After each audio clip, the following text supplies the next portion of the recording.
د بلخ ولایت له قصابیو څخه د څارنې کمیسیون د څارویو د حلالۍ د ځایونو د روغتیايي ټیم له لوري د 2 میاشتو په موده کې د مزار شریف ښار له قصابیو څخه 691 کیلو خرابه شوې غوښه او ځیګرونه له راټولولو څخه وروسته وسوځول شول.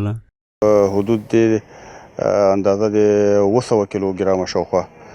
فاسده غوښه او جګرونه چې په دې کې 2 حیوانه بسته یو غوا ده تقریبا د څه کم 200 کیلو شاوخوا او یو وړوکی مال ده چې هغه بره ده چې هغه خودمرده شکل باندې زموږ کمیسیونونو مربوطه همکارانو ګیر کړي دي د ښار نه او په مسلخ کې هغه تاسې ولیدل چې په انسناتور کې حرق شو. همدارنګه د دغې حلالۍ د ځای مسؤل وایي چې د یاد مرکز د فعالیت له پیل سره د دې ترڅنګ چې قصابانو ته ګڼې اسانتیاوې رامنځته شوي دي په مزار شریف ښار کې له چاپیریالي ککړتیا څخه هم مخنیوی شوی دی. په مجموع کې مسلخ د مزار شریف د اوسیدونکو د خدمت لپاره جوړ شوی ده او موږ کوشش کوو چې دوی لپاره سهولتونه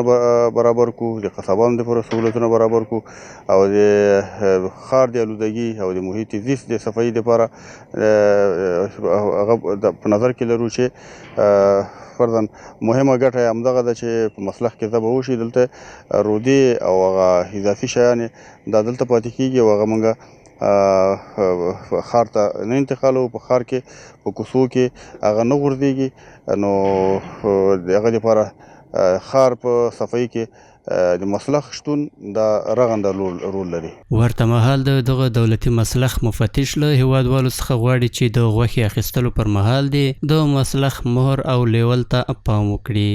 خواهش ما از همشهریان عزیز است که در وقت خریدن گوشت باید تاپه و لیول مسلخ توجه کنند و از گوشت های بی تاپه و بی لیول از خریدن جدا جلوگیری شود.